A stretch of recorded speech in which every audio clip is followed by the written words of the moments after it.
बहुत शुक्रिया जी जी।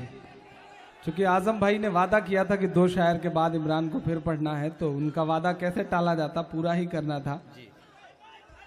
मैं जी घर वापसी भी पढ़ूंगा, फलस्तीन भी पढ़ूंगा, और एक नज्म का एक बंद अपनी पसंद से पढ़ूंगा जी। एक नज्म पढ़ता हूं जो मेरे दिल के बहुत करीब है, और मैं बहुत दिन से तलाश में था कि किसी मुशायरे में आजम भाई मिल जाएं तो ये नज्म पढ़ूं। पहली बार मिले हैं वो।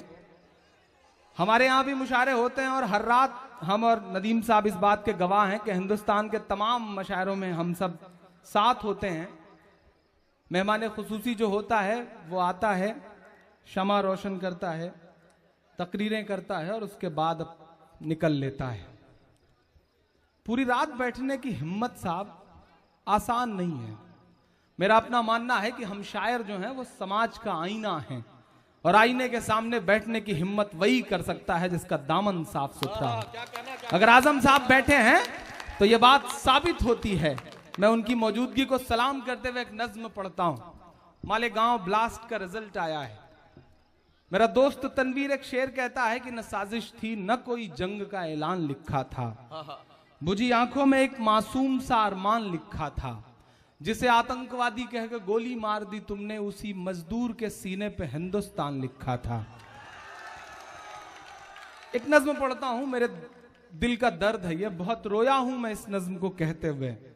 मैं कभी कभी सोचता हूं कि ये जो मासूम से लोग हैं, 12 साल 13 साल 14 साल बिता करके जेलों से बाहर निकलने वाले लोग, आखिर इनके ये दिन कौन लौटाएगा?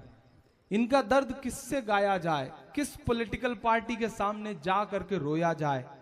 तो मुझे लगता है कि मुझे अपना दर्द उससे गाना चाहिए जिसे भारत माता कहते हैं, जो सिंबल गढ़ा गया है आजम भाई। मैं उसी सिंबल को अपनी नज्म का हिस्सा बनाते हुए एक नज्म पढ़ता हूं और आपसे दुआएं मांगता हूं। सदियों से यहीं पर रहता है, क्या कहना, जाने कितने दुख सहता है, भीगी पलकों से एक बेटा भारत मां से ये कहता है। थोड़ा सा एक पढ़ी लिखी सी नज्म पढ़ता हूं। शायरी वायरी है या नहीं है मैं नहीं जानता, लेकिन बस ये जानता हूं कि मेरे दिल का दर्द है, और अगर मेरे दिल का दर्द आपके दिल के दर्द को छू जाए तो मेरा साथ दे दीजिएगा। मैं पढ़ता हूं साहब कि सदियों से यहीं पर रहता है, जाने कितने दुख सहता है, भीगी पलकों से एक बेटा भारत मां से ये कहता है, पुरखे हम सब के गोद में तेरी खाक ओढ़ कर लेटे हैं, माँ हम भी तेरे बेटे हैं, माँ हम भी तेरे बेटे हैं, माँ हम भी तेरे बेटे हैं, माँ हम भी तेरे बेटे हैं।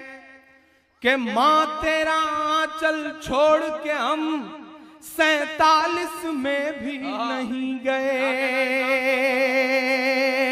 इससे बड़ा सबूत क्या हो सकता है साहब? आप बाय डिफॉल्ट हिंदुस्तानी हैं, हम बाय चॉइस हिंदुस्तानी हैं। हमने चुना है हिंदुस्तान को, हमारा हक 2 गुना है। मैं पढ़ता हूं कि माँ तेरा आंचल छोड़ के हम 47 में भी नहीं गए, जिन्ना की और सावरकर वाली साजिश में भी नहीं गए, जिन्ना की और सावरकर वाली साजिश में भी नहीं गए, लेकिन तुझको सहमे सहमे हालात नहीं दिखते हैं माँ, लेकिन तुझको सहमे सहमे हालात नहीं दिखते हैं माँ। जलते कश्मीर बंबई और गुजरात नहीं दिखते हैं माँ, जलते कश्मीर बंबई और गुजरात नहीं दिखते हैं माँ। जब जुबान खोले तो हम गद्दार लिख दिए जाते हैं। ये नज्म बगावत